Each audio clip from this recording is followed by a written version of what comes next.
The wait is over. आप सभी लोगों के लिए आपका जेआरएफ अड्डा प्लेटफॉर्म दोबारा से लेके आ गया है free YouTube series. Encounter series नाम है इसका। आप सभी लोग समझ गए होंगे कि एनकाउंटर से मेरा क्या मतलब होता है। एनकाउंटर से मतलब ये है कि जो भी प्रॉब्लम्स आ रही है उसको फेस टू फेस करना और फिर उसे सॉल्व करना। आप सभी लोगों के लिए एनकाउंटर सीरीज स्टार्ट हो गई है, ये तो आप लोगों को पता चल ही गया होगा। रोज सुबह 10 बजे मैं आ जाऊंगी। इसके अलावा इस बार कुछ स्पेशल आपके लिए किया है ताकि आप सभी लोग अपने नोट्स प्रॉपर तरीके से बना सकें। तो डे वाइज आपके सब्जेक्ट डिवाइड कर दिए हैं सो दैट आप आराम से अपनी पढ़ाई को पूरी कर सको। आप सभी लोगों को बता दूं कि आप लोगों के लिए TFS मतलब है Thursday Friday Saturday and MTW मतलब है मंडे ट्यूसडे एंड वेंसडे। जैसे आप लोगों के लिए हायर एजुकेशन एंड कम्युनिकेशन की जो क्लासेस है और पीपल डेवलपमेंट एनवायरमेंट की जो क्लासेस है वो मंडे ट्यूसडे एंड वेंसडे को आएगी। इसके अलावा mathematical reasoning, logical reasoning, ICT and research की जो क्लासेस है वो आपकी थर्सडे फ्राइडे सैटरडे आने वाली है। अगर आप सभी लोगों को अभी तक ये टाइम टेबल नहीं पता था तो इसको नोट डाउन कर लो, स्क्रीनशॉट ले लो इस चीज़ का। और बिल्कुल इसी तरीके से जो आप लोगों का पेपर 2 का टाइम है वो भी फिक्स हो गया है। कब किसकी क्लासेस होंगी, टाइमिंग क्या रहने वाले हैं, सब यहाँ पर दिख गया है। 2024 का पैटर्न सबसे पहले जो है वो डिकोड करने वाले हैं, उसके बाद में हम लोग आगे बढ़ेंगे। अब आज का जो वीडियो है, जिस टॉपिक पर आज का वीडियो है वो मैं आप लोगों से डिस्कस कर लेती हूँ। आपको फ्री क्लासेस के बारे में बताना ज़रूरी था क्योंकि बहुत सारे स्टूडेंट्स के कमेंट आ रहे थे about the time table. So time table is here. Now let me talk about the very very important topic जो इस वक्त आप सभी लोगों के मन में घूम रहा होगा कि क्या UGC नेट एग्जामिनेशन का सिलेबस चेंज हुआ है या नहीं हुआ है। पास्ट 1 साल के अंदर जब से जगदीश कुमार जी ने इसके बारे में ट्वीट किया है तब से इतने बच्चों ने ये सवाल मुझसे पूछा है, चाहे वो मेल पे पूछा हो, चाहे वो टेलीग्राम पे पूछा हो, चाहे वो एप्लीकेशन की क्लासेस में पूछा हो, चाहे यहाँ पर यूट्यूब के कमेंट सेक्शन में पूछा हो। सबके मन में एक सवाल होता है कि वाकई में क्या सिलेबस चेंज हो गया है या क्या सिलेबस चेंज होने वाला है। तो मैं आज आपको विद प्रूफ कुछ क्वेश्चंस दिखाऊंगी और आपको समझाऊंगी ये 70-20-10 रूल क्या होता है। प्रॉपर रिसर्च के साथ आती हूँ, ये तो आप जानते ही होंगे। अगर अभी तक आपने चैनल को सब्सक्राइब नहीं किया तो वो कर लो क्योंकि इस तरीके का कंप्लीट डेटा साइंस अप्रोच वाला जो पूरा का पूरा स्ट्रैटेजी है वो आपके लिए अदिति मैम हमेशा लेके आती रहेगी। तो चलिए आइए आज मैं आपको बताती हूँ ये 70-20-10 रूल क्या कहता है। देखो UGC नेट एग्जामिनेशन का जो सिलेबस है, ये सिलेबस आप लोगों के 6 साल की पढ़ाई, आपका UG और आपका PG दोनों को क्यूमुलेट कर दो तो उन सब का सिलेबस है जो यहाँ पर लिखा है, जिसमें पेपर 1 और पेपर 2 को क्लासिफाई किया हुआ है नेमली विद 10 यूनिट्स। पेपर 1 में भी वही 10 यूनिट और पेपर 2 के अंदर भी 10 यूनिट्स। ये जो 10 यूनिट्स हैं अगर मैं इनको क्यूमुलेट कर दूँ तो लगभग आप लोगों के अप्रॉक्सीमेटली जो है ये 100 सब्जेक्ट्स हैं अप्रॉक्सीमेटली। अब क्या है, ये जो सिलेबस है 2018 में तक CBSE इसको टेक केयर करता था। 2018 तक CBSE इसको ध्यान रखता था, पर 2018 के बाद में इसे किसने पिक किया? इसे पिक किया NTA, नेशनल टेस्टिंग एजेंसी ने। 2019 से ही थोड़े थोड़े चेंजेस आपको दिखना स्टार्ट हो गए थे। और अगर 2021 के बाद के पेपर को आप देखोगे तो पेपर पैटर्न के अंदर आपको काफ़ी चेंजेस देखने मिलेंगे।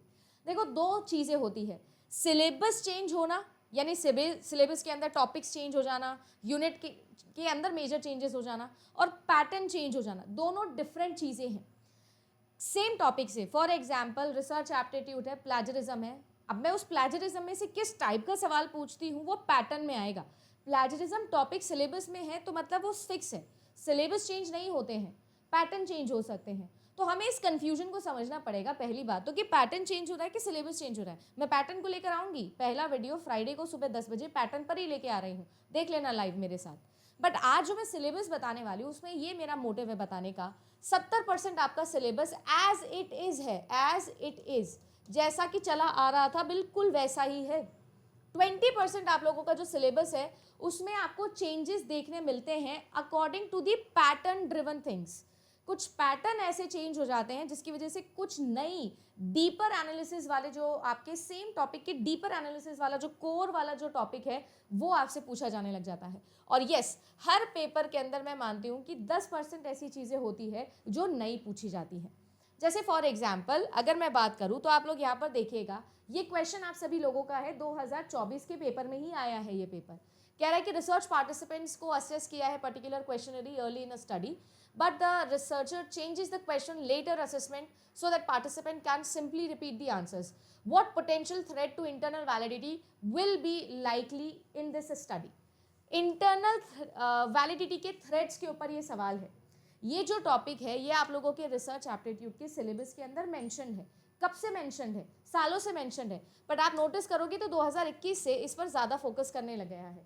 वैलिडिटी, टाइप्स ऑफ वैलिडिटी, आपकी reliability, types of reliability, and then उसके सारे के सारे आप लोगों के थ्रेड्स के ऊपर भी बात करते हैं, इंटरनल एक्सटर्नल दोनों के ऊपर। ये सवाल वहीं का है, तो मैं ये नहीं मानती हूँ कि ये कोई नए टॉपिक से सवाल आया है, तो हम इसको किस में डाल देंगे? वो 70% में डाल देंगे। नेक्स्ट टॉपिक देखिएगा, यहाँ पर आप सभी लोगों को दिख रहा है स्टिपुलेटिव डेफिनेशन के ऊपर सवाल आया है।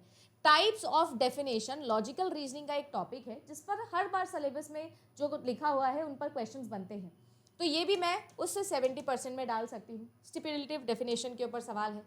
नेक्स्ट क्वेश्चन देखिएगा, यहाँ पर लिखा हुआ है कि आपको करेक्ट आंसर बताना है। आर्ग्यूमेंट के ऊपर ये सवाल है। लॉजिकल रीजनिंग के अंदर आप सभी लोगों का जो फर्स्ट टॉपिक लिखा होता है वही लिखा होता है आर्ग्यूमेंट, अगर मैं अपने सिलेबस को देखूँ तो ये भी मैं उस 70% के अंदर डाल सकती हूँ। No worries. अब देखना नेक्स्ट क्वेश्चन।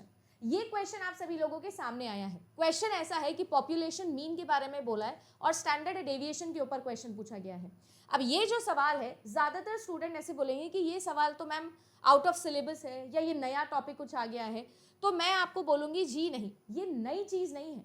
आप सभी लोगों के रिसर्च एप्टीट्यूड के सिलेबस के अंदर मेंशन है।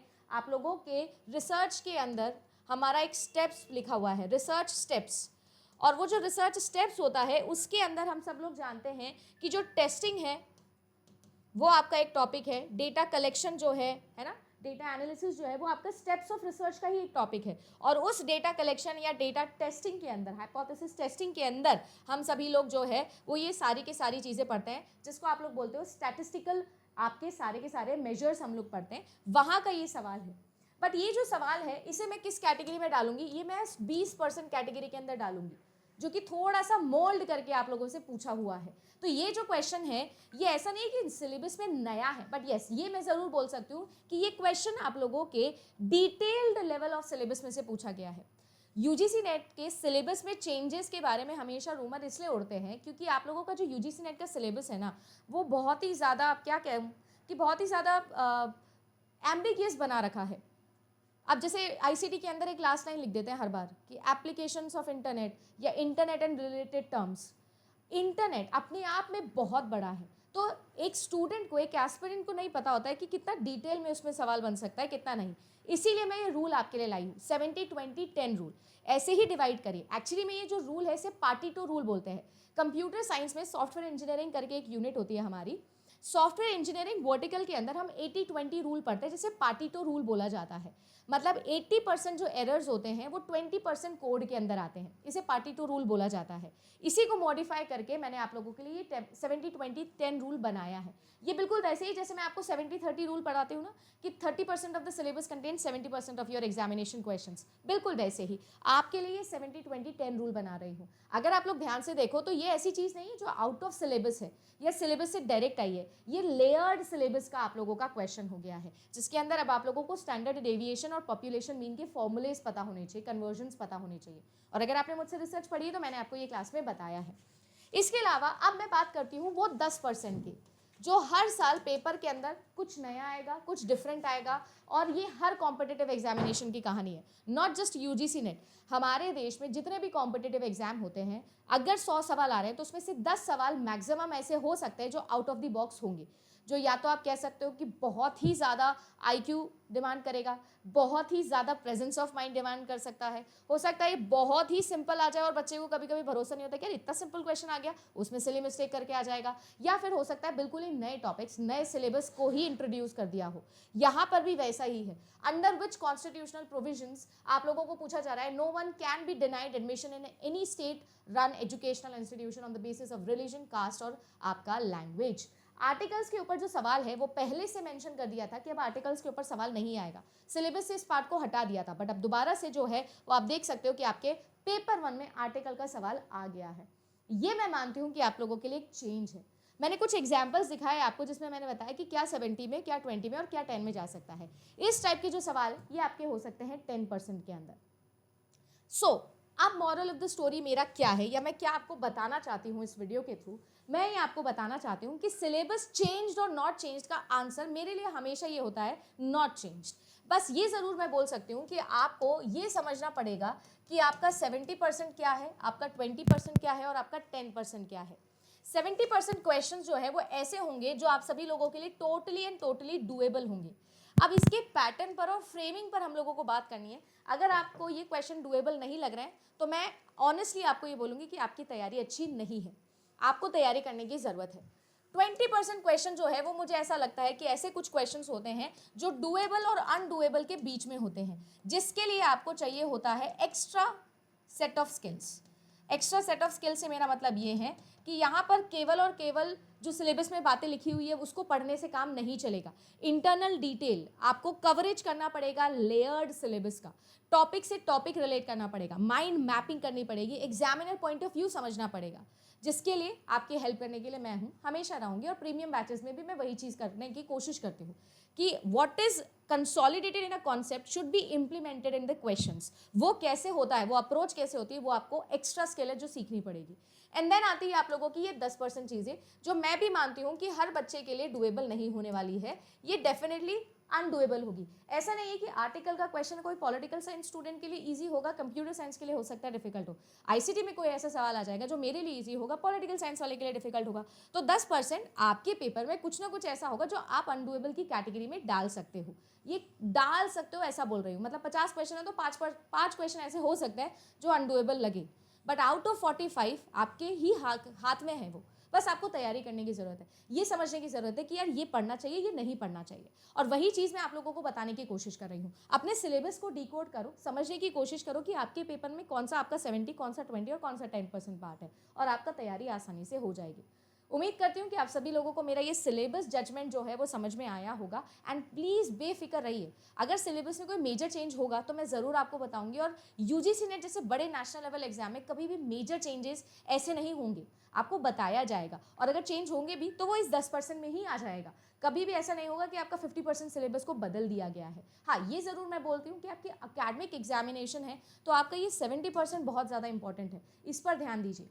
कितना स्कोर लाना चाहिए, पेपर 1 की क्या स्ट्रैटेजी होती है, इस पूरी प्लेलिस्ट में मैंने वो सारे वीडियोस आपके लिए रख दिए हैं, जाकर ज़रूर देखिएगा। अगर आपको अच्छा लगा मेरा बताना तो वीडियो को लाइक ज़रूर करिएगा। अगला वीडियो पैटर्न पर लेके आ रही हूँ फ्राइडे सुबह 10 बजे, ज्वाइन कर लीजिएगा। इसके अलावा टेलीग्राम में JRF अड्डा with Aditi, you can connect there, आपको सारी PDFs, सारी क्लासेस के नोटिफिकेशन मिल जाएंगे। इसके अलावा लिंक्डइन पर आप मुझे फॉलो कर सकते हो, अदिति शर्मा से मिल जाऊंगी। और इसके अलावा इंस्टाग्राम पे भी मैं सारे अपडेट्स डालती हूँ, स्पेशली PhD से रिलेटेड, तो अदिति_JRF अड्डा से आप वहाँ भी मुझे ज्वाइन कर सकते हो। मैं मिलूंगी आप सभी लोगों से हमारे नेक्स्ट वीडियो में। आपको ये बताना है आपके सब्जेक्ट प्रेफरेंस के अकॉर्डिंग कमेंट सेक्शन के अंदर कि आपको क्या लगता है कि आपके उस 10% में इस बार पेपर में क्या रहा। और अगर आप बिगिनर हो तो 70-20-10 रूल के अकॉर्डिंग अपनी तैयारी ज़रूर करना। और जितने भी बच्चे हैं जो बिगिनर है, जो पहली बार ये अटेम्प्ट देने वाले हैं, कमेंट सेक्शन में यस बिगिनर ज़रूर लिखना, सो दैट मुझे आइडिया लग सके कि मुझे अगला वीडियो बिगिनर के लिए कैसे बनाना है। Good luck.